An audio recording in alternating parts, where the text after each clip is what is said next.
Dear students, இப்போ 12th கெமிஸ்ட்ரியில், அதாவது 4th யூனிட்டில் இடைநிலை தனிமங்கள். சரி, இதில் வந்து பார்த்தீங்கன்னா சீரியம் 4+ அயனி கோபால்ட் 2+ அயனியோட எலக்ட்ரான் அமைப்பு தருக. இது பப்ளிக்கில் கேட்குறாங்க. இது முதல் சீரியம் அப்படின்னா என்னென்னா ஜெனான் 4f1 5d1 6s2. லாந்தனைடுகளில் முதல் லாந்தனைடு எது அப்படின்னு பார்த்தீங்கன்னா இந்த சீரியம் தான். அதுக்கு xenon 4f1 5d1 6s2. Cerium 4+ அப்படின்னா 4 எலக்ட்ரான்ஸை ரிமூவ் பண்ணிடணும். 6s ஆர்பிட்டால்லேருந்து 2, 5dலேருந்து 1, 4fலேருந்து 1. அப்போ cerium 4+க்கு xenon 4f0 5d0 6s0 அப்படின்னு வரும். கரெக்டுங்களா? கோபால்ட்டுக்கு பொறுத்த வரைக்கும் ஆர்கானு 3d7 4s2. இதுதான் ஜென்ரல் எலக்ட்ரானிக் கான்ஃபிகரேஷன், பொதுவான எலக்ட்ரான் அமைப்பு.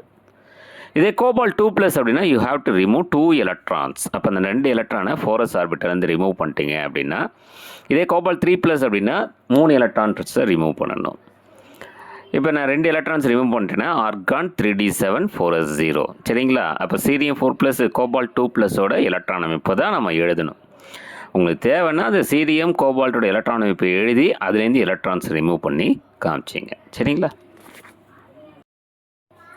அடுத்ததாக Fe3+ மற்றும் Fe2+, இதில் எது அதிக நிலைப்புத்தன்மையுடையது, ஏன்?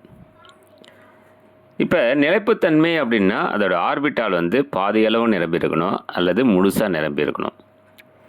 இப்போ Fe3+ Fe2+ல் பார்த்தீங்கன்னா Fe3+ தான் அதிக நிலைப்புத்தன்மையுடையது. என்ன காரணம் அப்படின்னா பாதி அளவு நிரப்பப்பட்ட டி ஆர்பிட்டால். இப்போ Fe3+க்கு எலக்ட்ரான் அமைப்பு எப்படி இருக்குன்னா ஆர்கானு 3d5 4s0. இதுக்கு முன்னாடி இரும்புக்கு எப்படி தெரியுங்களா இருக்கும்? ஆர்கானு 3d6 4s2 இருக்கும். 3+ங்கிறதால 3 எலக்ட்ரான் ரிமூவ் பண்ணியிருப்பீங்க. அப்போ 4sலேருந்து 2 எலக்ட்ரான், 3dலேருந்து 1 எலக்ட்ரான், ஆக 3d ஆர்கான் 3d5 4s0 அப்படிங்கிறது Fe3+ஓட ஆக்சுவல் எலக்ட்ரானிக் கான்ஃபிகரேஷன், எலக்ட்ரான் அமைப்பு. அதில் 3d ஆர்பிட்டாலில் ஒவ்வொரு ஆர்பிட்டாலையும் ஒவ்வொரு எலக்ட்ரான்ஸ், மொத்தம் 5 ஆர்பிட்டால்ஸும் 5 எலக்ட்ரான்ஸ் இருக்கும். அப்போ பாதி அளவு நிரம்பி இருக்குது. அப்போ டி ஆர்பிட்டால் பாதி அளவு நிரம்புனுச்சு அப்படின்னா அது நிலைப்புத்தன்மை உடையது. அதனால் Fe3+ அதிக நிலைப்புத்தன்மை உடையது. சரி, இப்போ வந்து 3 மார்க் கொஸ்டினில் இதை கேட்குறாங்கன்னா Fe3+ன்னு எழுதிட்டிங்கன்னா 1 மார்க். அடுத்தது வந்து அந்த Fe3+ஓட எலக்ட்ரான் அமைப்பு எழுதணும், அதுக்கு 1 மார்க் இருக்குது. அதுக்கப்புறம் பாதி அளவு நிரப்பப்பட்ட டி ஆர்பிட்டால், அதுக்கு 1 மார்க் இருக்குது. சரிங்களா? ஆனால் Fe2+ல் பார்த்தீங்கன்னா பகுதி அளவு நிரம்பிய டி ஆர்பிட்டால், அதாவது பாதி கிடையாது. பகுதின்னு எப்போ சொல்லுவாங்கன்னா டி ஆர்பிட்டால் பாதியாக இல்லாமல் இல்லை முழுசாக இல்லாமல் இருந்தால் அது பகுதி அளவு, பார்ஷியலி ஃபில்டு. இப்போ Fe2+க்கு என்ன எலக்ட்ரான் அமைப்பு அப்படின்னா ஆர்கான் 3d6 4s0. ஸோ இது வந்து நிலைப்புத்தன்மை வந்து Fe3+ஓட கம்மி தான். சரிங்களா? ரைட். அப்போ Fe3+ தான் அதிக நிலைப்புத்தன்மை உடையது. சரிங்களா? அடுத்தது பாருங்கள் டியர் ஸ்டூடெண்ட்ஸ், இது ரொம்ப முக்கியமானது. ஜிர்கோனியம் மற்றும் ஆஃப்னியம் ஒத்த பண்புகளை பெற்றுள்ளன. அதாவது ஏறத்தாழ ஒரே மாதிரியான அணு ஆரங்கள் இருக்கும். என்ன காரணம்?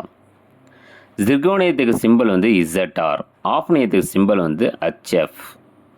சரி, என்ன காரணம் அப்படின்னா ஒரே வார்த்தை, லாந்தனைடு கான்ட்ராக்ஷன், அதாவது லாந்தனைடு குறுக்கத்தால் ஏறத்தாழ ஒத்த அணு ஆரங்கள் பெற்றுள்ளன. ஜிர்கோனியத்துக்கு கீழே ஆஃப்னியம் இருக்கணும். அப்போ ஜிர்கோனியத்தோட ஆஃப்னியத்தோட சைஸ் எப்படி இருக்குன்னா பெருசாக இருக்கணும். அப்போ அணு ஆரத்தில் வேறுபாடு கண்டிப்பாக இருந்திருக்கணும். ஆனால் அணு ஆரத்தில் வேறுபாடு இல்லை. ஏன்னா பக்கத்தில் வந்து எது இருக்குது அப்படின்னா லாந்தனைட்ஸ் இருக்குது. லாந்தனைடு வந்து அங்கே குறுக்கம் இருக்குது. அந்த குறுக்கத்தோட பாதிப்பு ஜிர்கோனியம் மற்றும் ஆஃப்னியத்தில் இருக்கிறதால தான் வந்து ஜிர்கோனியமும் ஆஃப்னியமும் ஏறத்தாழ ஒத்த அணு ஆரங்கள் பெற்றுள்ளன. இப்போ இந்த கொஸ்டினுக்கு என்ன சார் ஆன்சர் பண்ணுறது? லாந்தனைடு குறுக்கம்னு எழுதினாலே 2 மார்க்னா 2 மார்க் அப்படியே ஃபுல்லாக கிடச்சிரும். சரிங்களா?